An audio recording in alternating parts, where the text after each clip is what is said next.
Hi friends, ఎలా ఉన్నారు? Welcome back to space interior guide. Friends, ఈరోజు డిస్కస్ చేయబోయే పాయింట్ ఇంటీరియర్ వాస్తు. ఆల్రెడీ వాస్తు మీద మీకు చాలా వీడియోస్ చేశాము. అయితే ఏంటంటే ఇప్పుడు అంటే రీసెంట్గా గుమ్మాలు వాస్తులో అంటే ఇంటీరియర్ వాస్తులో గుమ్మాలు ఎన్ని పెట్టాలి అంటే కౌంట్ ఎలా ఉండాలి, ఎన్ని నెంబర్స్ పెట్టచ్చు ఒక ఇంటికి అనేది మీకు వీడియోలో క్లియర్గా చెప్పాను.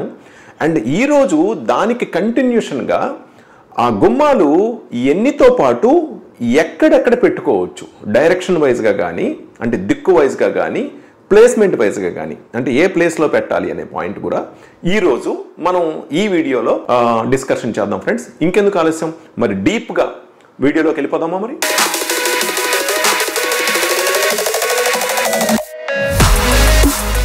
ఫ్రెండ్స్, మరి ఇంకా వీడియోలోకి వచ్చేస్తే పాయింట్ ఏంటి అంటే ఇంటీరియర్ వాస్తు. అంటే ఇంటీరియర్ వాస్తు అండ్ ఇంకో వాస్తు అలా డిఫరెంట్గా ఏమి ఉండవు. బట్ మనం వాస్తులో డీప్ వాస్తు అండ్ బేసిక్ వాస్తు అని రెండు రకాలు ఉంటాయని మీకు చెప్పాము. అలాగే దాంట్లో కూడా మనం బేసిక్ వాస్తుని మాత్రమే మేము మీకు చెప్తున్నాము. ఆ బేసిక్ వాస్తులో కూడా ఇంటీరియర్ రిలేటెడ్ వాస్తుని మాత్రమే చెప్తున్నాం. ఎందుకనంటే మేము ఇంటీరియర్ డిజైనర్స్ కాబట్టి ఖచ్చితంగా మీకు ఇంటీరియర్స్ రిలేటెడ్ వాస్తుని మాత్రమే మేము మీకు సబ్మిట్ చేయడం జరుగుతుంది. ఎందుకంటే మేము ఎప్పుడు కూడా వాస్తు పండిట్స్ కాదు. అండ్ మాకు తెలిసినంతలో మీకు ఎంతో కొంత మీతో పంచుకోవాలనేది ఒక చిన్న ఆలోచన.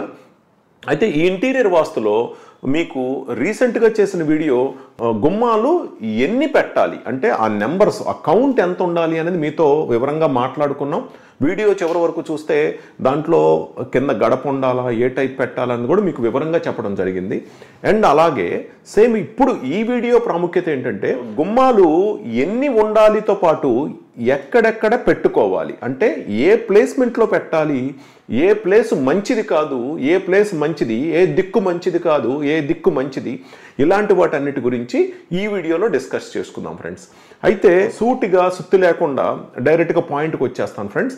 అదేంటి అంటే మనకి ఈ దిక్కులు 4 ఉంటాయి ఫ్రెండ్స్. ఆ 4 దిక్కుల్లో తూర్పు, పడమర, ఉత్తరం, దక్షిణం అంటే ఈస్ట్, వెస్ట్, నార్త్, సౌత్. ప్రతి కాన్వర్సేషన్ని నేను ఇంగ్లీషు తెలుగు రెండిట్లో కలిపి చెప్తాను ఫ్రెండ్స్, ఎందుకంటే కొంతమందికి అర్థం కాకపోవచ్చు ఆ ఉద్దేశంతో. సో ఒక్కొక్క దిక్కుకి అండ్ 2 కార్నర్స్ ఉంటాయి అంటే 2 మూలలు ఉంటాయి. అండ్ అలాగే ప్రతి దిక్కుకి వాస్తు ప్రకారంగా గుమ్మాలు పెట్టాలంటే 3 పొజిషన్స్ ఉంటాయి. ఆ పొజిషన్స్ ఏంటి అంటే తెలుగులో వాస్తు ప్రకారంగా ఉచ్యం, మధ్యమం, నీచం. ఇంగ్లీష్లో చెప్పుకుంటే peak condition and medium condition and worst condition. So ఈ 3 కండిషన్స్ ఉంటాయి. ప్రతి దిక్కుకి 3 కండిషన్స్ అంటే 3 పొజిషన్స్, 2 కార్నర్స్ ఇలా ఉంటాయి. ఇవన్నీ కూడా మన వాళ్ళు చక్కగా మీకు స్క్రీన్ మీద డ్రాయింగ్లో మీకు చూపిస్తూ ఉంటారు. సో దీన్ని బేస్ చేసుకుని మనం ఎక్కడ పెట్టాలి అనేది ముఖ్యంగా డిసైడ్ చేయడం జరుగుతుంది. ఇప్పుడు ఒక్కొక్క దిక్కు గురించి మాట్లాడుకుందాం ఫ్రెండ్స్.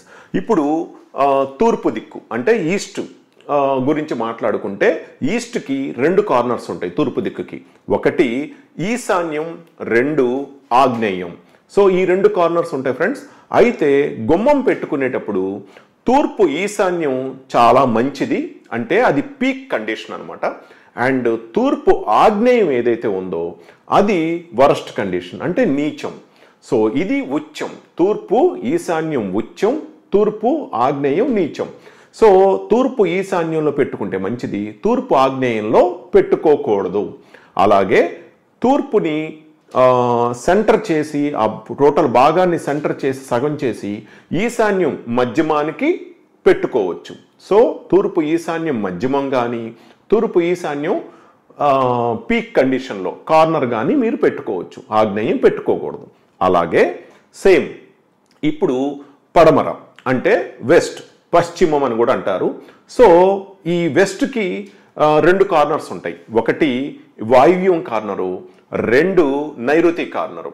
సో ఈ 2 కార్నర్స్లో పశ్చిమ వాయువ్యం గుమ్మం పెట్టుకుంటే చాలా మంచిది, పశ్చిమ నైరుతి పెట్టుకుంటే మంచిది కాదు. అలాగే పశ్చిమ వాయువ్యంకి సెంటర్ పొజిషన్ పెట్టుకోవచ్చు. అంటే పశ్చిమ వాయువ్యం అనేది పీక్ కండిషన్ అంటే ఉచ్చం, పశ్చిమ ఆగ్నేయం అనేది నీచం.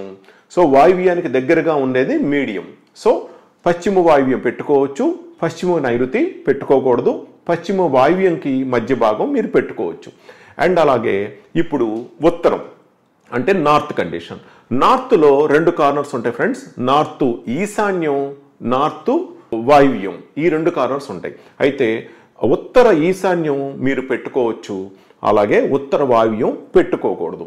Peak condition and worst condition అంటే ఉచ్చం ఉత్తర ఈశాన్యం, నీచం ఉత్తర వాయువ్యం. మధ్యమం వచ్చేసరికి ఉత్తర ఈశాన్యం మధ్యమానికి మీరు గుమ్మం పెట్టుకోవచ్చు. సో ఫ్రెండ్స్ అలాగే ఇంకా మిగిలింది దక్షిణం, సౌత్. సౌత్లో 2 కార్నర్స్ ఉంటాయి, ఒకటి ఆగ్నేయం, 2 నైరుతి. సో దక్షిణ ఆగ్నేయంకి మీరు గుమ్మం పెట్టుకోవచ్చు, దక్షిణ నైరుతి పెట్టుకోకూడదు. అంటే నీచం దక్షిణ నైరుతి, దక్షిణ ఆగ్నేయం ఉచ్చం, అట్లాగే దక్షిణ ఆగ్నేయంకి మధ్యమానికి మీరు పెట్టుకోవచ్చు. సో ఇది మీకు డ్రాయింగ్స్ ద్వారా చూపించడాన్ని బట్టి మీకు అర్థమైంది అనుకుంటున్నాను. అలాగే ఎక్కడెక్కడ పెట్టుకోవాలి, ఎక్కడెక్కడ పెట్టుకోకూడదు మీకు ఈ సబ్జెక్ట్ ద్వారా తెలిసింది. అయితే తెలిసినట్టుగా ఉన్న ఇంకా చాలా విషయాలు ఉంటాయి ఫ్రెండ్స్. కాబట్టి ఇంటీరియర్లో మీరు కన్స్ట్రక్షన్ చేసే ముందు కానీ, గోడలు కట్టే స్టేజ్లో కానీ మీరు ఇంటీరియర్ డిజైనర్ను కూడా మీరు కలిసినట్లయితే మమ్మల్ని, మేము అపాయింట్మెంట్ తీసుకుని కలవాలి. కలిస్తే గనక మీతో ఒక 2-3 గంటలు డిస్కషన్ చేయడం జరుగుతుంది. దాంట్లో ఇలాంటి పాయింట్స్ ఎన్నో వాస్తుపరంగానే కాదు, ఇంటీరియరు, మెటీరియల్, బడ్జెట్, ప్లానింగ్ ఇలా అన్నీ మాట్లాడుకొని ఒక కండిషన్కి వచ్చిన తర్వాత మనం పెట్టే ప్రతి రూపాయికి మనం 100% వాల్యూ తీసుకురాగలం. అలాగే మన క్వాలిటీని బట్టి కూడా మీరు అన్ని వీడియోస్ చూస్తే quality and planning and A to Z మొత్తం అన్నీ కలిపితేనే మీకు స్పేస్ డిజైన్స్ అవుతుంది. మీకు సరైన న్యాయం చేస్తామని, అలాగే మీరు ఒకసారి అపాయింట్మెంట్ తీసుకుని కలిస్తే ఇలాంటి విషయాలు ఎన్నో డిస్కస్ చేసుకుందామని, ఇంకా మంచి వీడియోస్తో మళ్ళీ మిమ్మల్ని కలుస్తామని ఉంటాను మరి ఫ్రెండ్స్. బాయ్. ఈ వీడియో మీకు నచ్చినట్లయితే లైక్ కొట్టి మీ ఫ్రెండ్స్కి షేర్ చేయండి. మరింత సమాచారం కోసం మా ఛానల్ని సబ్స్క్రైబ్ చేసుకొని మా స్పేస్ డిజైన్ షోరూమ్ని సంప్రదించండి. అలాగే మీకు ఏమైనా సందేహాలు ఉన్నట్లయితే కింద కామెంట్స్ రూపంలో మాకు తెలియచేయండి.